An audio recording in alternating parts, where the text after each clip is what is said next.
Hello and welcome to this very special edition of Global Dialogues. I'm Shereen Bhan and we're coming to you live from Washington, D.C., right outside the White House. And we are in conversation with the newly appointed CEO of global giant Honeywell. Vimal Kapur has taken over as the global CEO on the 1st of June, and he joins us now live and exclusive for his very first interview in his new role. Vimal, what an absolute pleasure. Congratulations on your new role, and thank you very much for joining us here on CNBC-TV18. Yeah, thank you. Good morning, Shereen, and welcome to US. I hope you're having some good time here. Well, it's a windy morning in Washington, D.C. is what I have to report, Vimal. But, let's start by talking to you about your tenure at Honeywell. It's been a long journey, 34 years. You started in India way back in 1988, and you've now moved all the way up to the top. In your own words, your leadership style is intense, and you want to go, go, go. So as you take on this new role, what is the vision that you have for the company? Look, the Honeywell is having a great run. So my job is now to take Honeywell to the next level. And the opportunity I see is to align Honeywell with, say, big macros Honeywell support, which is air travel, energy transition, and automation. We have material play in each of these macros, and they are very meaningful for all of us as citizens of the world. So my job is to make Honeywell more meaningful in each of these segments and improve our financial performance. When you talk about financial performance, under your predecessor, there was a CAGR growth during his tenure of about 9%. He closed out from $88 billion in market cap at $145 billion in 2022. So as you chart out this journey under your leadership, Vimal, what is it that you would like to see in terms of financials for the company going forward? Yeah, good question, Shereen. So we have laid out a pretty well-defined financial commitments to the street. We commit our financial algorithm is 4 to 7% organic growth, 40 to 60 basis point margin expansion, and mid-teens cash generation. So when you do the math, that will derive a earnings growth which are close to double-digit every year, and then that should compound the valuation of Honeywell. So I expect to continue the good work done by my predecessor, Darius Adamczyk, who's our executive chairman now, and hope that I perform at the same or better rate in times to come. Well, let's talk about your priority areas, Vimal. And you, even as COO, were tasked with the emphasis and the priority on digitization as well as on sustainability. Now, if I were to understand from you what you intend to do specifically over the next few years as far as these two particular areas are concerned, which have been your champion areas, your focus areas, and what will that mean in terms of the change of the complexion of the company? So sustainability, let's start with sustainability and then I'll come to digitization. It's something which we all care about. We all know the climate change issue is real and it has to be addressed. We in Honeywell have several solutions, but the biggest impact we make is hard to decarbonize sectors. We provide solutions in sectors like air transport to decarbonize sectors like refining, oil and gas, power. And my vision is that how do we make Honeywell even a stronger proposition in energy transition in these solutions? So things like sustainable aviation fuel, hydrogen, carbon capture, HFOs, those are the areas where we can further enhance our play and not only grow Honeywell, but also be a meaningful player for the climate change solution for the planet. On the digital side, we have about $1.5 billion of software business, which we characterize as Honeywell Connected Enterprise. And that serves digital transformation of our customers in aerospace, in process industry, in buildings industry. And my focus area is how we grow that segment in double digits. It's going to be a lot of organic growth to solve problems of our customers in area of sustainability, cybersecurity, asset management. So collectively, these two are going to be a major growth drivers for Honeywell in next few years to come. You know, you talked about organic growth, Vimal, but let's talk about the inorganic aspiration as you expand in each of these areas. Is that going to be something that you want to consciously consider, want to consciously focus on? Is that an option that you are looking at this point in time?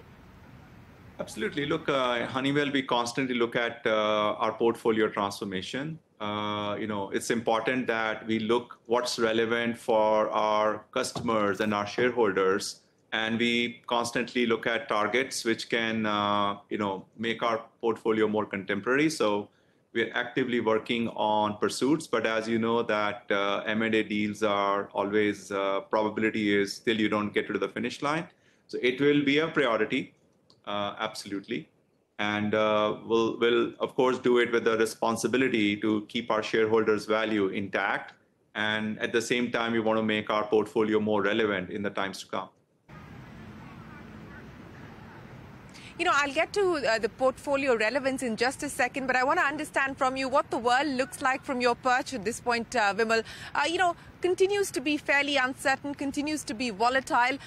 Even in terms of some of your high growth regions, China, for instance, continues to be a high growth region for you. How are you reading what's going on in the world at this point in time? What are your specific concerns with respect to some of your high growth markets, including China and India?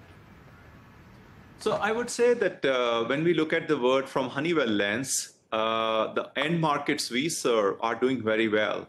2/3 of the Honeywell revenue come from aerospace business, air travel related, or energy business, and both have strong demand. So we from our lens, the economy is doing well, and we need to perform, take our share in these markets. To your specific question on high growth regions markets like China, India, I will also put in Middle East, ASEAN, etc.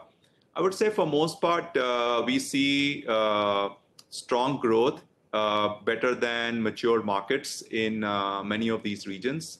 India in particular is performing extremely well. Middle East is performing very well.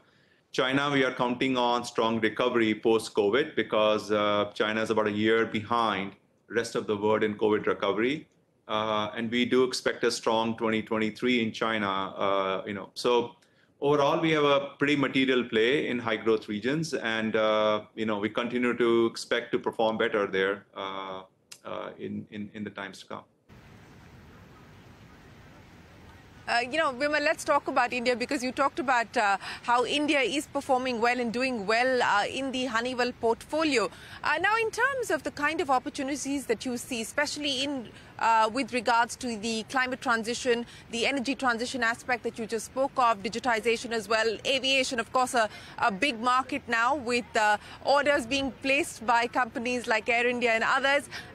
What is the big bet from an India standpoint for Honeywell today? Yeah, Shereen, I think I missed a few seconds of your question during the transmission. I think your question was how we relate with the growth of India. Honeywell is... yes, and the big bets for India. Yeah, so our portfolio is perfect fit for where India wants to go at this point of time. Look at what we do and where India wants to go. Honeywell is big in aerospace, and India wants to massively open its air transport sector. We've seen the news of Air India. We've seen the news of how other airlines are acquiring more planes. So that works perfectly for us because we are a big OEM provider for in the aerospace sector. India's big push for infrastructure. So infrastructure is not only roads or trains, but infrastructure is also about hospitals. It's about building new airports, and automating that infrastructure really plays well into Honeywell. Energy transition, India has some big plans to do energy transition in areas like hydrogen, adoption of more ethanol, and those are a few examples. And we are a big player in energy space, and we are working with all Indian customers as this energy transition work happens. So our portfolio fit is so strong with India wants to go, which gives me very high confidence that we are going to do very well in India next, times to come. what would the aspiration be for the India business? I mean, just you know, in the past year, you've seen your order book grow by about 12%. Yeah. You've seen revenues grow by about 17%. But given what you just spoke of, the strategic fit between India's priorities and Honeywell's priorities, what's the aspiration for the India business? Big aspirations, I would say, and in both dimensions, to our domestic business and how we want to leverage India for our global operations. I think there's no reason our domestic business should not double in next 4 to 5 years' time. The India GDP growth is strong, and we should grow at least 2x of the GDP. So if India continues to grow 6 to 7% range, there is no reason that we should not grow 15%, every year over the next several years. So that's one big aspiration. From, we have a big global operation in India. We have been present to leverage India for engineering services, for our operations for last 30 years. But also I see now a shift of that. While we keep it, the shift of that is going to be much more manufacturing oriented. As Make in India becomes more relevant, we see more supply base being available, and we can source more from India. And I'll give an example. We set up, a manufacturing facility along with our partner, Naveen Chemicals. They have set up a chemical manufacturing facility captive for Honeywell in state of Gujarat. And that to me is a great example of how we are leveraging India's efficient cost manufacturing, facilities for our global business. And as I mentioned before, as Make in India creates more supply base in defense, in aerospace, in other sectors, we expect that sourcing will become another priority for us for India. So it's going to be three-dimensional. It's going to be our domestic business. It's going to be our continued global operation for our engineering operations, and then more and more sourcing from India. I'll pick up on the sourcing aspiration that you spoke of, Vimal. And what we are seeing at this point in time is a general sort of global reframing of trade. There is, of course, this move towards de-risking supply chains, and India is hoping to be a beneficiary of that. Now, how much of geopolitics is weighing on your decision to source more from India, to manufacture more from India for the world? How much of the India bet is also being taken in the context of this global de-risking that's shaping up? We always believed in manufacturing local for local. So for us, the opportunity is less of de-risking, but more of better cost base and more resiliency. Certainly, that's part of the opportunity for us. But we always historically had manufacturing North America for North America, Europe for Europe, China for China, India for India. So that puts less work on our side to kind of de-risk question which you asked me. We don't have to go through that. But clearly, we have an opportunity to leverage the India supply base, which we don't do a lot today. So think about sourcing